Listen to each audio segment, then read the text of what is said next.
morning children, welcome to science class. In previous classes we learned so many topics and new things also. I hope you understood them. Right. In today's class we are going to discuss some other topic. Are you ready to learn? Okay. How is today's climate? Once check out and tell me how is it? Is it sunny or rainy or cold? How is it? On basing that we say the season, right? Okay. Just rub your palms. Rub your hands like this. Quickly, vigorously rub. How do you feel? Are they warm or cold? They became warm or cold? Can you notice? If you not, try again and do that. Okay, you will feel some warmth, right? It will be somewhat warm. And in the night time, during nights, if you go out, how would you feel? It will be cold. If it is a winter season, it will be too cold, right? Like that, in summer season, even we are in home, even we are inside the house, we feel warm or hotness. Why like that? It depends on the weather conditions. In 6th class, we learned about them, the conditions of the weather, right? So, how we have to know whether they are warm or cold? So, there should be some measurement. Yes or no? For example, there is a blackboard. What is the measurement of this blackboard means? What you will do? Simply you will find a measuring tape and you will measure the lengths of the blackboard. Yes or no?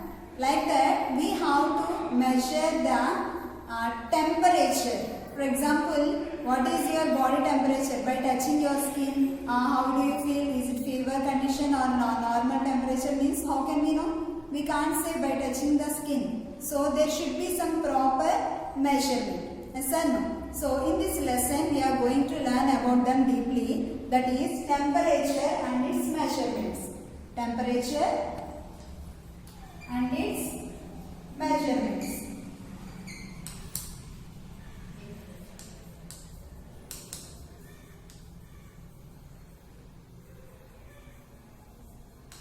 What is temperature?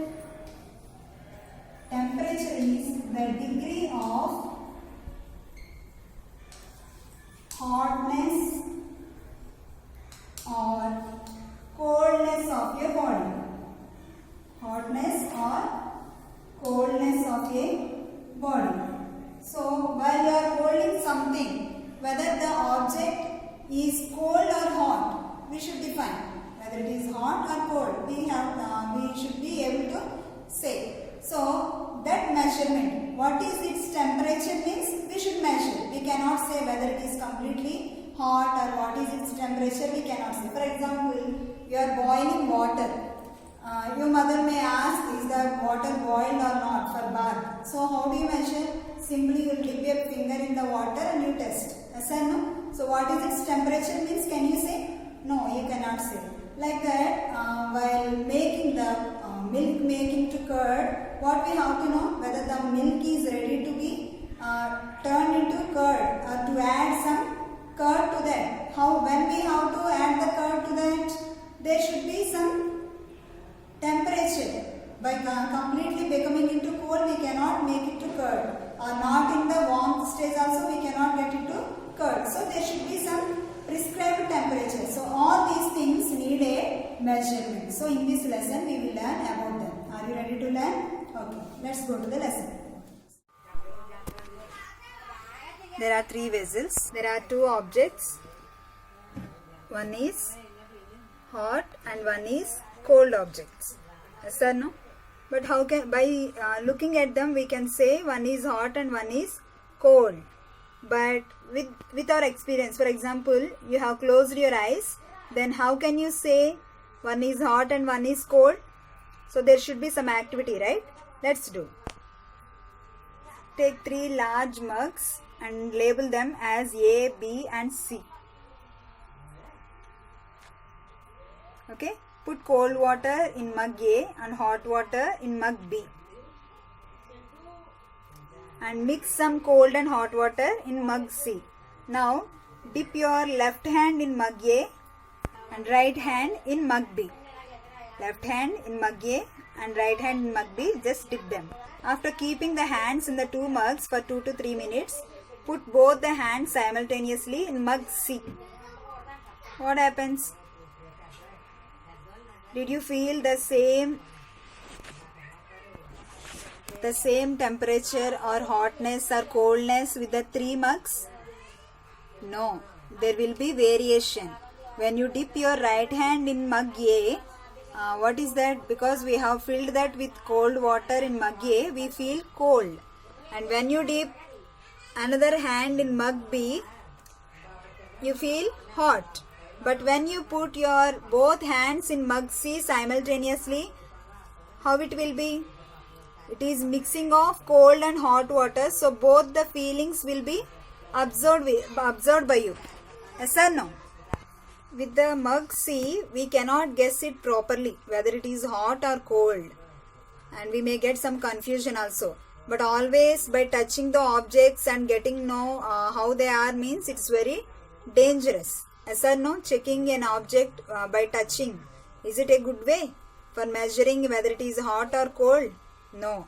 If things are too hot or too cold, they can damage the skin and the body too. So it is quite dangerous method.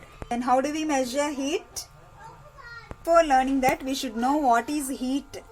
Heat is something that is a little difficult to define, but we use it a lot in everyday life. As it makes things hot, we also see that it can do some work. That's why it is called heat energy. If we heat water in a vessel and it puts the lids up. Have you observed any time pressure cooker? When it blows off steam after it is heated. Yes or no? The pressure cooker also blows off the steam. When water is heated, it turns into steam. You knew that. So steam can do work, so heat can do work. Then how can we measure temperature? Have you seen this anytime? When you visit a doctor, if you are suffering with fever, first he checks the temperature or body temperature by using this. What is this? Clinical thermometer. What is this, ma'am? Clinical thermometer. So with the help of thermometer, our body temperature can be checked. So it is the measuring object. It is an instrument to measure the temperature. So with the help of this temperature, we can check the object. But if it is too hot, what can we do? With the clinical thermometer, we cannot check the hotter objects. The normal temperature, do you know that? It is 36 degrees centigrade. And water turns into ice at 0 degrees centigrade. And water turns into steam at 100 degrees centigrade. So the indicator of the heat, a substance, is its temperature. Nowadays we are seeing digital thermometers. I hope you have seen this. This is called digital thermometer. Digital thermometer. Okay, a thermometer has a long narrow glass tube. It is made up of glass and that comes out from the bulb. It is called bulb. So with the help of bulb only our temperature is measured. So whenever the bulb is touched our skin, the bulb consists a liquid, that is mercury. The only liquid at the only metal which is in liquid state is mercury. Okay, that is mercury. So mercury has more sensitivity. So when it gets some heat or hotness, it reacts quickly and it shows the reading on this measurement, these indications. Okay, all metals are usually solid at room temperature, but mercury is a liquid. See, this is called mercury. And another special feature is we cannot hold mercury with our hands, and don't try to hold also. We should not touch mercury. It's very dangerous and poisonous. And why we use mercury only in the glass tube? Because it doesn't stick to the walls of the glass tube and it reacts very quickly. So when you hold the thermometer, so that you can see the shiny liquid in the tube. see its position. Here it is shown. If you observe clearly, there are two scales on the thermometer.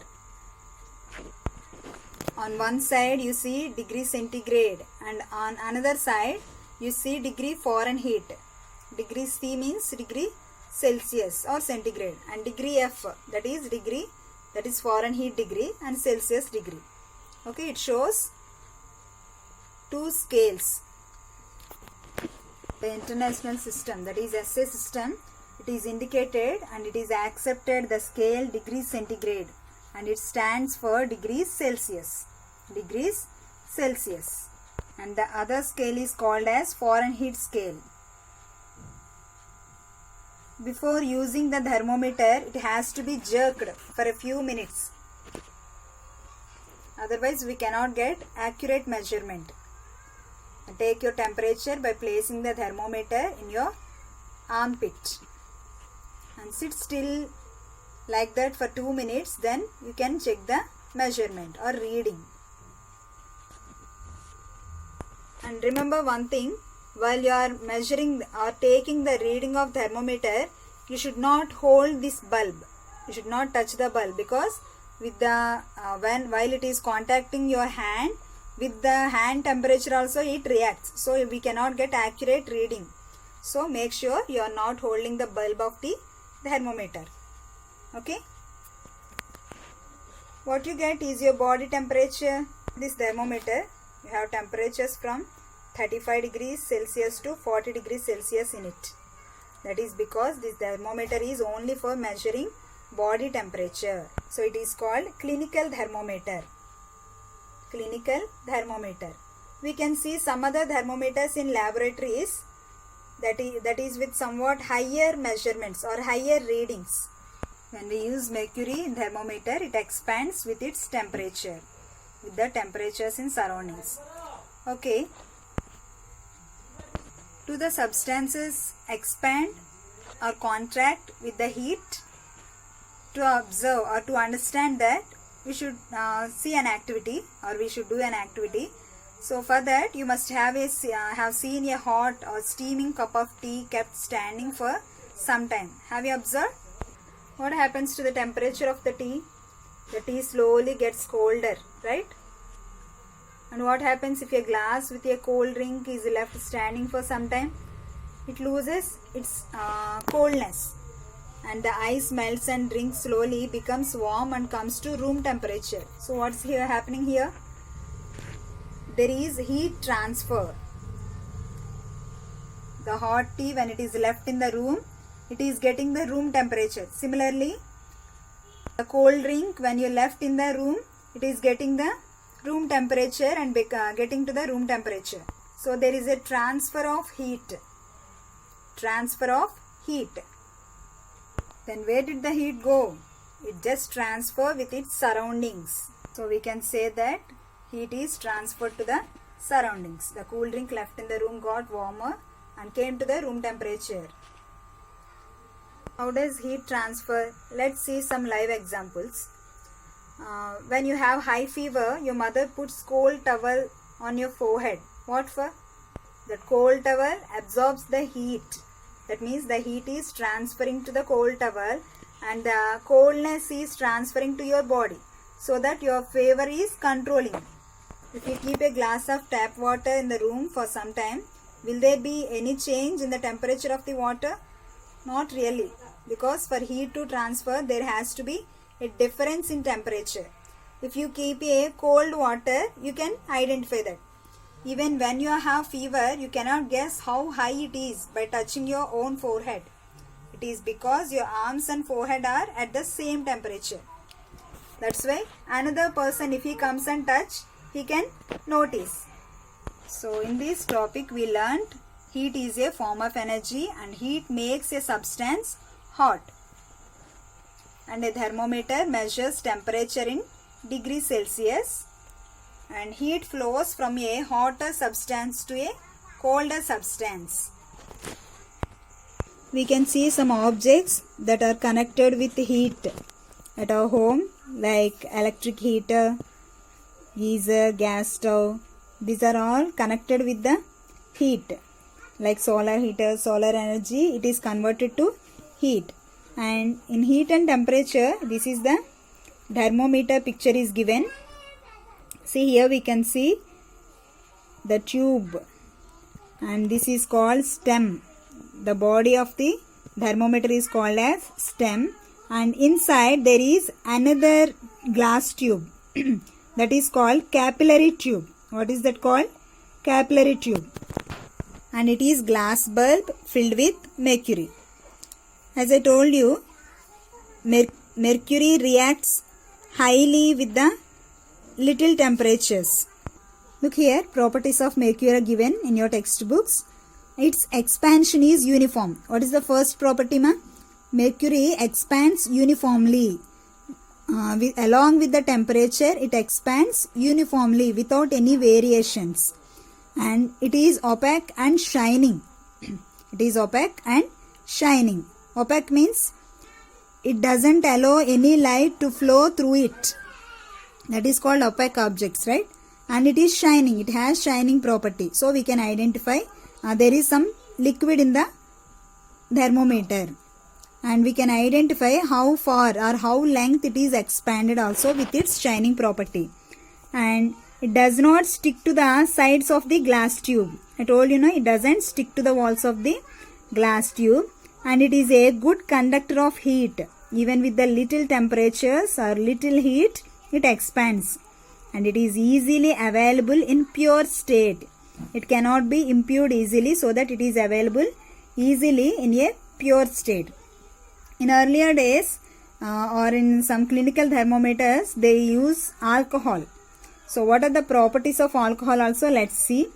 It can record very low temperatures. Even alcohol also records very low temperatures, and its expansion per degree Celsius rises, its temperature is very large. But its expansion is very large when compared to the temperature. So it cannot be colored brightly and hence easily visible. It is also easily visible. So these are the properties of mercury and properties of alcohol. Once read this question, important one. In your textbook, an activity is given that expansion of liquids due to heat. How far liquids heat, or how liquids get expansion with the heat. Here it has to be done in laboratory actually. Okay, however, let's see. Take a flat bottom flask. What is that? Flat bottom flask, and fill with colored water. Okay, take a round bottom flask, and the flask is placed in water bath, hot water bath. The liquid level first falls to the level B, then rises to C. And initially it falls to B because the heat of the water bath is not immediately transferred. So with the transfer of heat, it rises. And the level then rises to C as the liquid expands on receiving heat. So with this expansion, with this experiment, we can understand the expansion of water. Here in the round bottomed flask, if you keep a colorful liquid or put some color in the liquid, you can observe the rise clearly in that. This is called thermal expansion of liquids. Thermal expansion of liquids, or expansion of liquid due to heat. With the supply of heat energy, the liquids expand. Okay children, once again listen to this video and read your textbook well, then you can understand this lesson. Okay Nana, thank you. Thanks for watching.